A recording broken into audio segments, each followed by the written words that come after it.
Yo,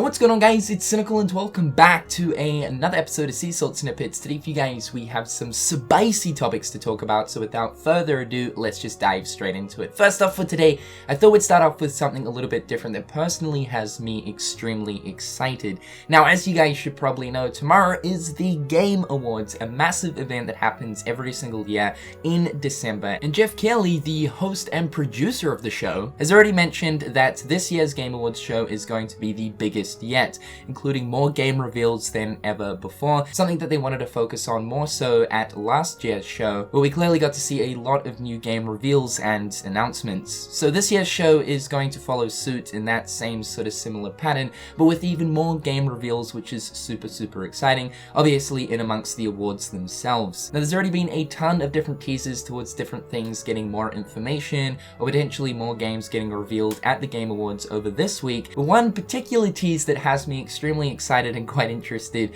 is a potential Crash Team Racing tease in the sense of it being remastered. Now there's been different rumors floating around the internet over this week pointing towards CTR potentially being remastered. We won't go over those as they're not exactly concrete, but one concrete piece of evidence, which I gotta say screams the fact that CTR is most likely going to show up at tomorrow's event, was a tweet that Holly Bennett, who is one of the hosts over on the PlayStation Access YouTube channel, sent out on Twitter, and this is it right here. As we can see, it's a picture of two fluffy dice. She said, so these just arrived at my house, any ideas? Now, two orange fluffy dice, along with the note saying sliding into the Game Awards on the 6th of the 12th, anonymous. Now this is extremely similar to the Spyro teasers that ended up happening earlier this year before it was officially revealed at PAX East. Different people in the gaming industry and media scene were being sent an interesting purple egg along with a similar looking note. The note was purple, obviously to fit the color scheme of Spyro, but judging by the orange note this time around, the orange fluffy dice, and also sliding into the Game Awards, sliding potentially referring to that of the heavily used drifting mechanic in CTR, I gotta say this most likely is from Activision and points towards CTR being remastered. Now ever since we received the Crash N. Sane Trilogy last year, which remasters Crash 1, 2, and 3, ever since then people have been screaming at Activision to bring back CTR, as it is one of the most iconic kart races out there alongside Mario Kart. But what I want to know is if Activision and Vicarious Visions are going to go ahead and remaster CTR, is it just going to be one standalone game? The idea behind these remastered trilogies looking at both Spyro and Crash is that it includes all three titles. So would they release CTR as a standalone, or would they actually chuck other things into the bundle as well? Perhaps maybe Crash Bash Remastered, another title that I know a lot of people want remastered. And I already know this title right here is a little bit controversial, but Crash Nitro Kart, which was one of the later Crash racing games, not actually developed by Naughty Dog, but was actually Vicarious Visions, the same people who made the N. Sane Trilogy. Now for me, I actually really enjoyed Nitro Kart, so I would personally like to see this being remastered in a sort of party bundle, including CTR, as well as Crash Bash. However, if CTR is standalone, then that is absolutely fine. Just to have a remastered version of CTR would be absolutely incredible, considering I have so many fond memories of this game from my childhood.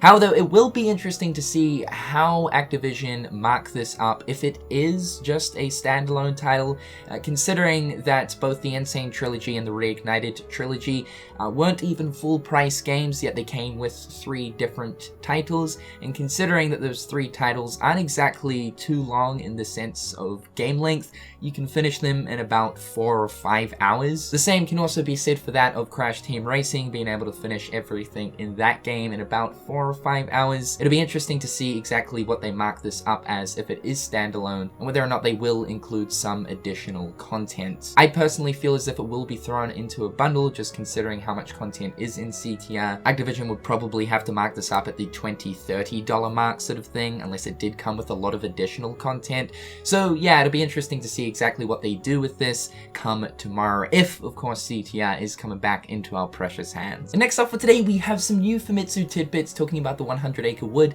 along with Marluxia in the Tangled World. Thanks to KH3 for the translation. translations.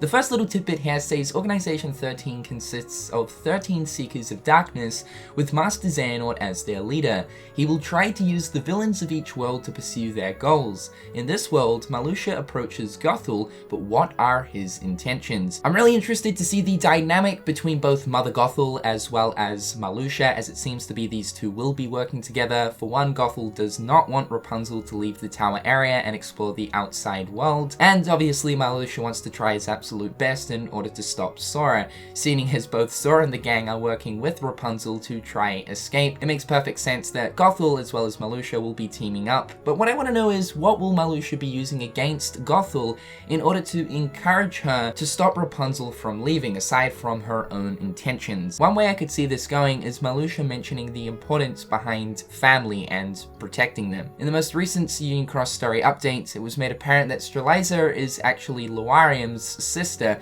in which we know Luarium is the somebody of that of Malusha. He could use the loss of Streliza towards encouraging Gothel not to lose that of family and do the absolute best you have to in order to protect them. The next tidbits talk about the 100 Acre Wood. The first one reads, Sora was told by Merlin, a powerful wizard, that a strange phenomenon occurred on the cover of Pooh's storybook. This is why Sora decides to visit him this time. So it doesn't seem to be that the book has been stolen again and that pages have flown to all sorts of different corners of different worlds, but more so, a strange phenomenon has occurred on the cover of the 100 Acre Wood book. It seems to be that the visual that is represented on the cover of the Winnie the Pooh storybook has actually changed. And as we know, each time that Sora has visited the 100 Acre Wood in both Kingdom Hearts 1 and 2, once you finish up everything there is to be done in that world, the cover then changes. This makes me think that someone might have actually dipped into the storybook for themselves, someone other than Sora, and is meddled with the world. And the last part here reads, obtaining Keyblades based on the worlds you visit is one of the fun things to do in the Kingdom Hearts series. The Honey Trenta Keyblade from 100 Acre Woods can transform into blasters.